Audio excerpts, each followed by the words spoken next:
So good afternoon, everyone. So my topic is all about the establishment of the state of Israel and the state of Palestine. So when you talk about state, this is political entity with a defined territory, a government, a permanent populations, and a capacity to enter into relations with other nations. And we have four important elements of the state. Kumbaga matatawag kang estado kung meron ka sa apat na elemento na ito. First, we have well-functioned government. The second one, we have populations or permanent population. The third one is most important also. We have territory. And the last one is we have sovereignty. So when talk about sovereignty, we have, kumbaga, you have supreme authority within your geographic area. So mahalagang pag-aralan ang history or the establishment of the state of Israel because again, nagkakaroon tayo ng conflict between Israeli and Palestinians, which is one of the most world's most enduring and complex geographical issues. It involves deeply rooted in historical, religious, political, and social factors, making it challenging to understand and discuss objectively.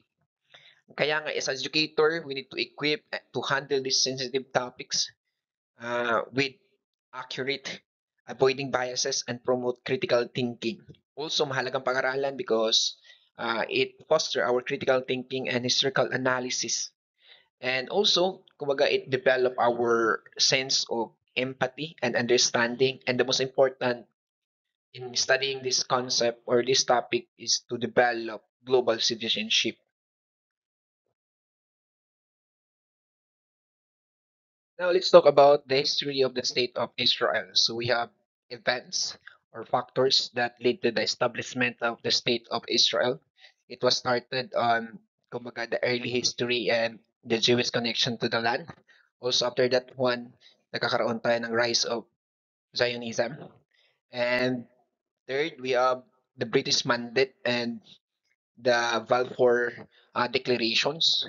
And isa din sa mga factor na tag-lead into the creations of the Israel is kinang tinatawag nating World War II and the Holocaust. The horror experience of Holocaust, isa yan, din yan sa nakapag-trigger to the creations of the State of Israel. And also, we have the United Nations Partition Plan and tawag yun United Nations General Assembly Solution number 181. And also, we have the Declarations of Independence on 1948.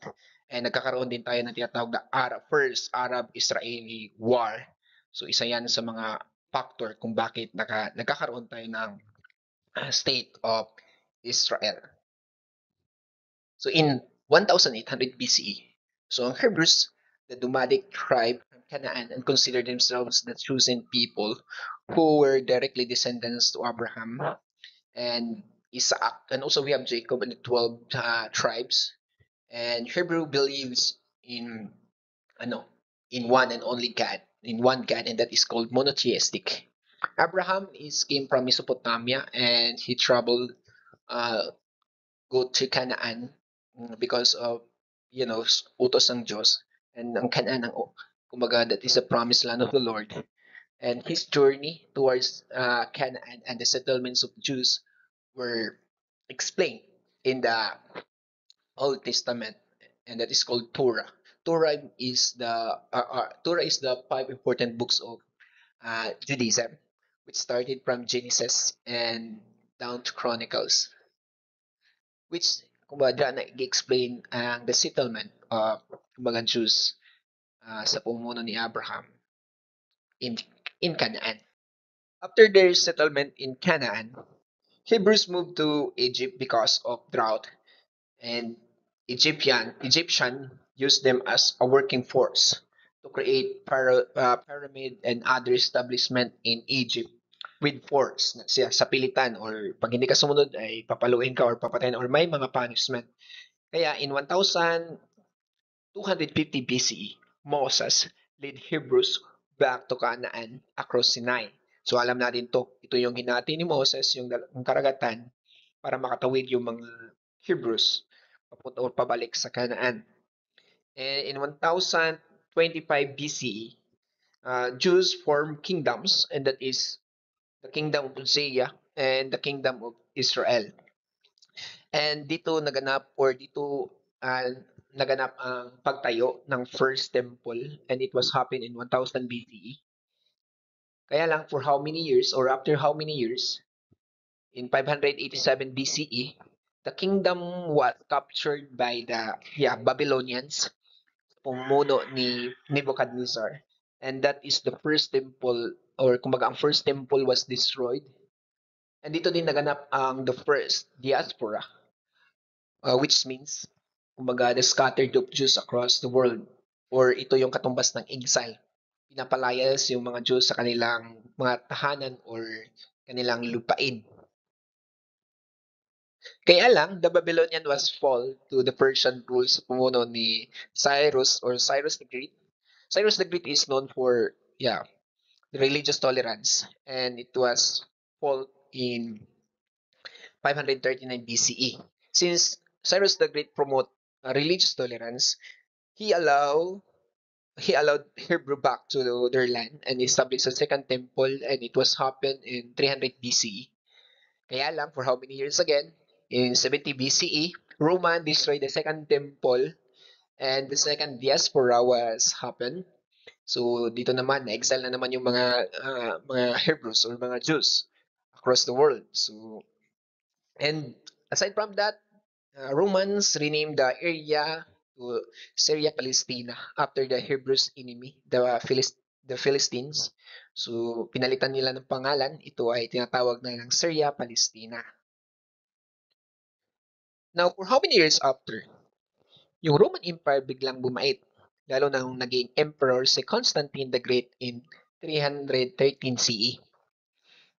Because Constantine the Great issued Edict of Milan, which granted religious toleration to all religions throughout the Roman Empire. Kaya nga, ito yung peak, or hindi sa peak, ito yung pag-boom ng Christianity, and Christianity becomes centers in Jerusalem. However, in 639 CE, Muslim Arabs captured Jerusalem and they built the Dome of the Rock. So, nasakop sila ng mga Muslim Arabs. In 1096 CE, Pope sent men to recapture Jerusalem or Holy Land.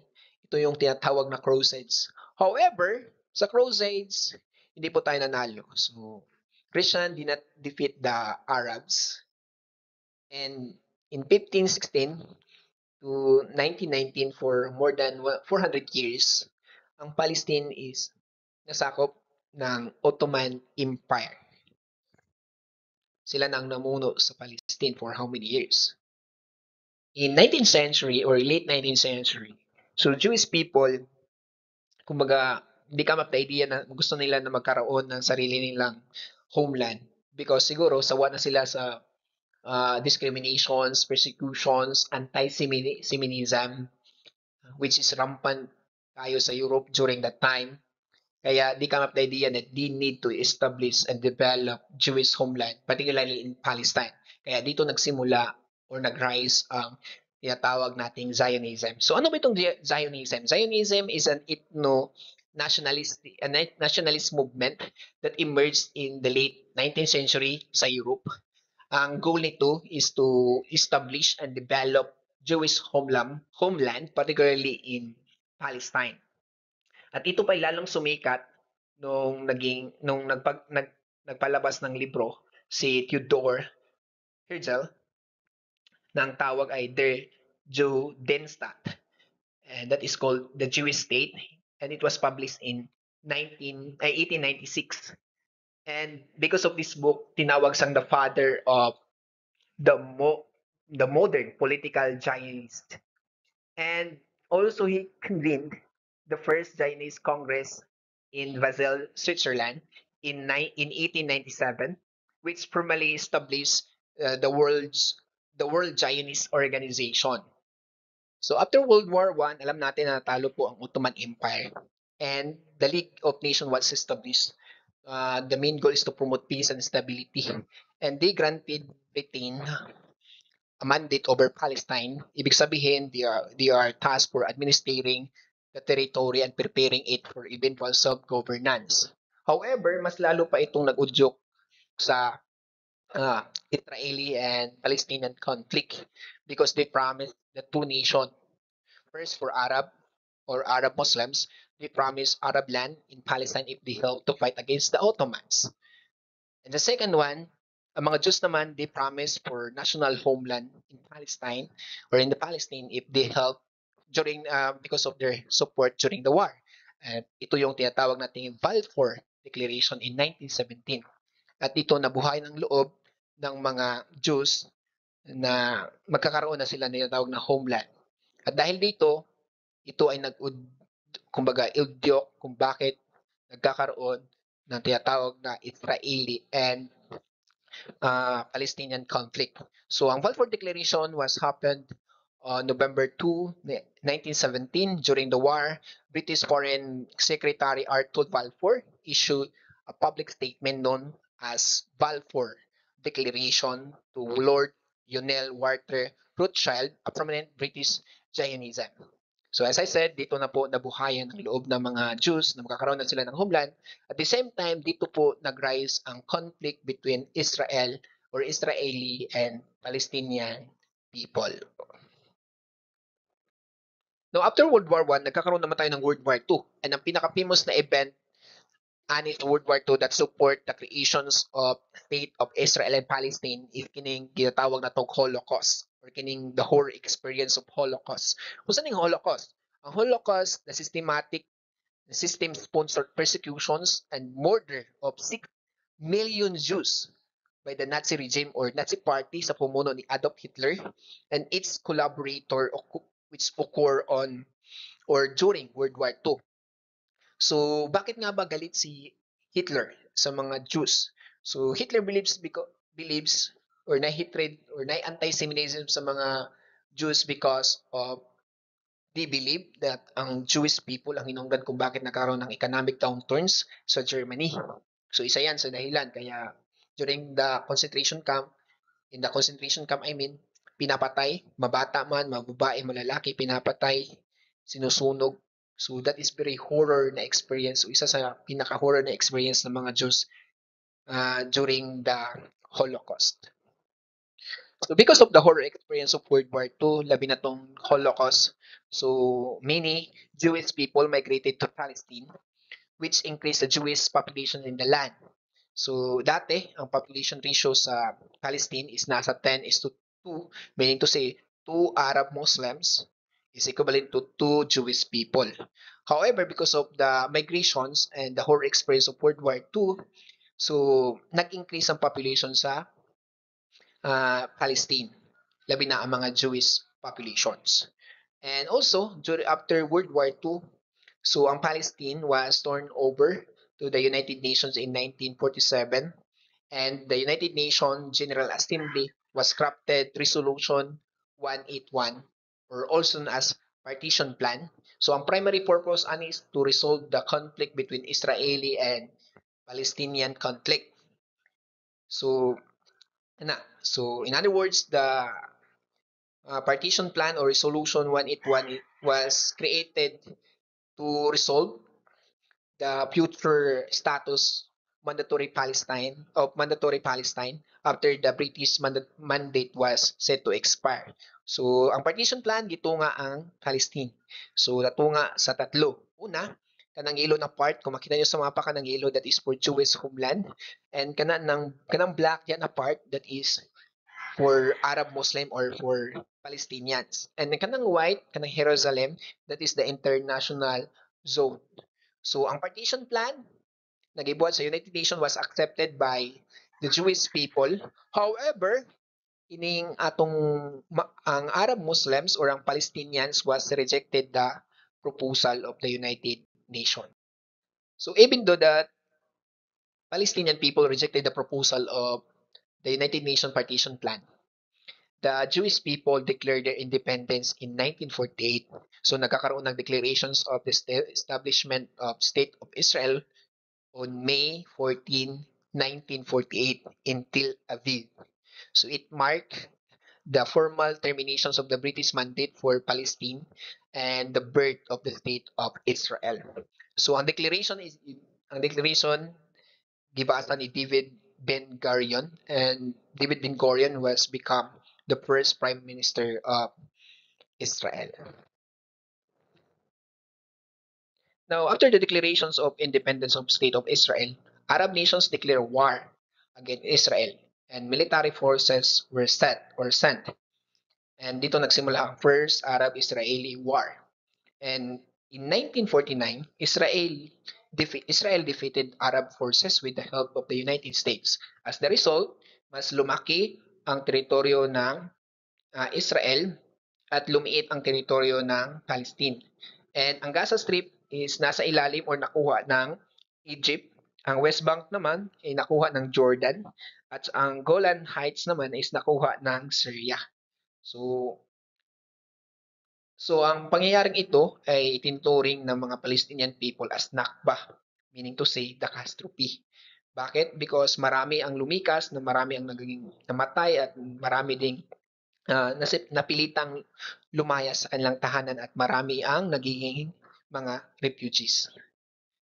So, kina-consider nilang Nakba or catastrophe para sa mga Muslim Arab. After the Arab and Israeli War in 1964, the Palestine Liberation Organization was created in Jerusalem. Ang primary purpose ani is to establish a state for Palestinian Arabs. So ang leader ani is Yasser Arafat.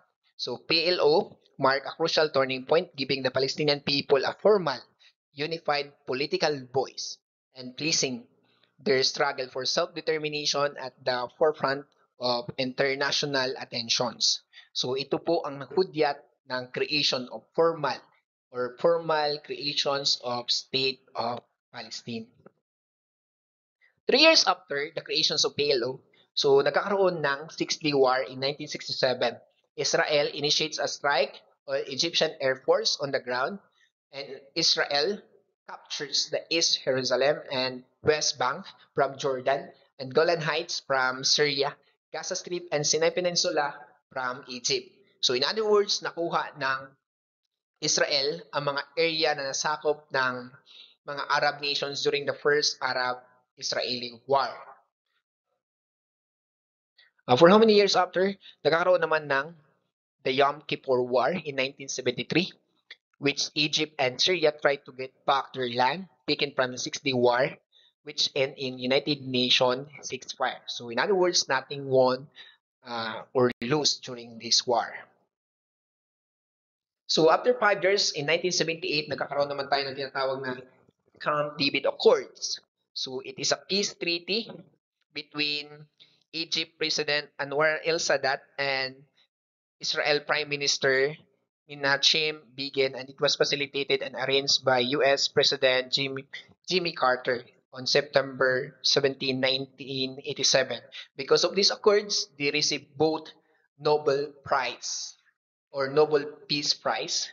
But in 1981, Sadat was assassinated. And this occurred were a monumental achievement in Middle East diplomacy, leading to the 1979 Egypt-Israel Peace Treaty, the first peace treaty between Israel and any of its Arab neighbors. In 1988, dito na naganap ang Declarations of State of Palestine. So November 15, 1988, Palestine National Council, the legislative body of the PLO meeting in Algiers, proclaimed the establishment of the State of Palestine. So this declaration was based on the United Nations Partition Plan in 1947 and asserted sovereignty over the Palestinian territory, the West Bank, including East Jerusalem, and the Gaza Strip. Now, after, nagkakaroon naman tinatawag na Intifada. It is an Arabic term that refers or specifically refers to a major Palestinian uprisings against the Israeli occupations and control. So, meaning to say, meron na tayo ng mga riot, meron ng mga rambulan, dahil ito sa nagalit na ang mga Palestinians against sa mga Israel. So this uprising was driven by widespread Palestinian frustrations and resentment over decades of Israeli military occupations of the West Bank and Gaza Strip, which began in 1967. Because of Intifada and uprising or conflict between Israeli and Palestinians, nagkakaroon tayo ng Oslo Accords in 1993. So, Oslo Accord is a peace treaty or agreement ni siya signed by PLO and Israel. So, Israel recognized PLO as representative of Palestinian people and PLO naman recognized the Israel's existence.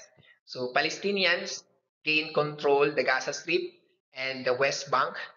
And that's why both Rabin, from Prime Minister of Israel, and Yasser Arafat, uh, as representative of PLO, they both received Nobel Peace Prize. But again, Rabin is assassinated soon after. So, as law accords, this lead to the establishment of the Palestinian Authority to govern part of the West Bank and Gaza Strip. So, in other words, nagkakaroon na ng uh, kalayaan ang mga Palestinian people to govern parts of the West Bank and Gaza Strip. Now, the final map, the territory gained in 1993 and to today, part of the West Bank and Gaza Strip is marami ang nakatirang mga Palestinian residents. However, they are still control or Israel still control to the territory. In 1994 to 2004, we saw many ups and downs between Palestinians and Israelis. So meron niya pong mga intifada or uprising, kagubot, and even war, conflict, may mamamatay, may pinapatay. So, ganun ang nangyayari sa um, Israel at saka yung Palestine. In 2004, the security barrier was built in the West Bank. So, and also Arafat dies, and ang pumalit sa kanya is si Mahmoud Abbas, a known member of Hamas, was elected the president of the Palestinian National Authority. So, pinalitan dahil namatay na si Arafat. On November 29, 2012, the United Nations General Assembly upgraded the Palestine status to to a non-member observer state, recognizing it's a Palestine instead of the Palestine Liberation Organization or PLO in official UN documents. So this further strengthened Palestine's international standing. So medyo mas lumakas ang loob ng Palestine to become a state. Now, because of the international standing of Palestine, as of 2025, the state of Palestine is recognized as sovereign state by 147 out of 193 UN member states. This means that over 75% of the UN or United Nations member states have eventually recognized Palestine as a sovereign state, particularly itong mga countries na naasa Europe. So they recognize that the Palestine as a sovereign state. Now, in summary, dito makikita natin ang mapa ng bawat teritoryo ng dalawang bansa or dalawang estado, the State of Palestine at saka yung State of Israel. Now, from World War I at saka yung until Gaza disengagement, nakikita natin na unti-unting lumiit ang teritoryo ng Palestine. Dahil po yun sa mga event that I discussed, particularly katong tinatawag nating mga Arab-Israeli War. Isa yun sa dahilan kung bakit talaga lumiit ang teritoryo ng Palestine. Now, in conclusion, the establishment of State of Israel and ongoing struggle for Palestinian state represent a deeply conflict with no easy resolution. Understand the historical context and perspective both sides, and the role of the international committee is crucial for navigating these conflicts. So it's very important na kailangan natong pag-aralan ang ganitong mga events and conflict towards harmonious and peaceful society. So yun lang po. Maraming salamat. If you have any clarification, so huwag kayong mahiyang magtanong. Maraming salamat. God bless.